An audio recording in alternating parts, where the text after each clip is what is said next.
कभी आपने सोचा है कि हम छात्रों की बातें करते क्यों हैं? Why do we talk about students? वो सिर्फ इसलिए नहीं है कि हमारे देश में 22 करोड़ लोग स्कूलों में हैं और 4 करोड़ से अधिक यूनिवर्सिटीज में हैं। ये पूरे उत्तर प्रदेश की जनसंख्या से कहीं अधिक, पूरे विश्व में सबसे अधिक छात्र भारतवर्ष में पाए जाते हैं। यहाँ का जो माइंड पावर है वो फेनोमेनल, अद्भुत है। मगर सिर्फ ये कारण नहीं है कि हम अपने बच्चों के बारे में सोचते हैं, कारण और भी है। कारण नैतिक है, जैविक है और उनका ब्रेन या उनका मस्तिष्क इस अवस्था में होता है जिसकी वृद्धि होती रहती है।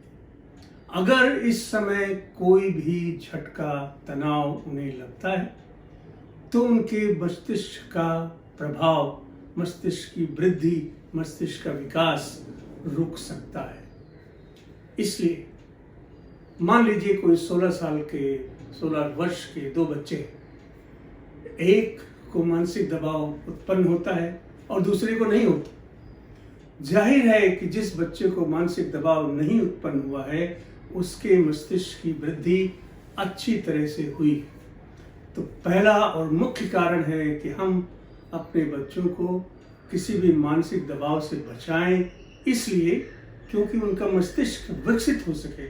जब तक मस्तिष्क विकसित नहीं होगा तो हमारा मन विकसित नहीं होगा। जब हमारा मन विकसित नहीं होगा तो हमारी चेतना नहीं जागेगी, ना तो आंतरिक चेतना उठेगी, ना सामाजिक चेतना जागेगी, ना हम दूसरों के बारे में सोच सकेंगे। आप कल्पना कीजिए कि सुबह जब लोग अपने अपने स्कूल में बच्चे जाते हैं तो वे प्रार्थना क्या करते हैं? वे प्रार्थना ये नहीं करते कि वे पास हो जाए, वे प्रार्थना करते हैं वो शक्ति हमें दो दयानिधि। क्या मतलब है इसका? वे ये मांगते हैं कि हमें वो शक्ति दी जाए जिससे हम दूसरों का कल्याण कर सकें।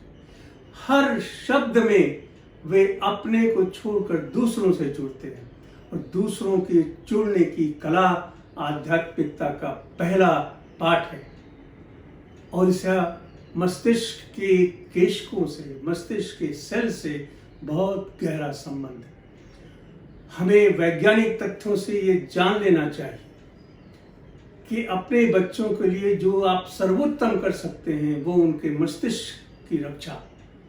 मस्तिष्क को चोट कैसे कैसे लग सकती है? ठीक है, आप गिर गए, आपके सर में चोट लग गई, जरूर से, मगर इससे कहीं अधिक चोट उन्हें मनोवैज्ञानिक घातकों से लगता है। दुख, पीड़ा, डिस्क्रिमिनेशन, अब्यूज, निष्कासन, ये ऐसी जनमानस की भावनाएं हैं। भावनाओं के बिगड़ने से या प्रताड़ना से भी मस्तिष्क की कोशिकाएं प्रभावित होती। ये न केवल प्रभावित होकर तुरंत अपना काम खराब करती हैं, बल्कि जिन लोगों को, जिन बच्चों को बचपन में प्रताड़ना सहना पड़ता है या उन्हें अपने माता पिता से अलग रहना पड़ता है, जब वो 20 वर्ष से अधिक के होते हैं तो उनमें मानसिक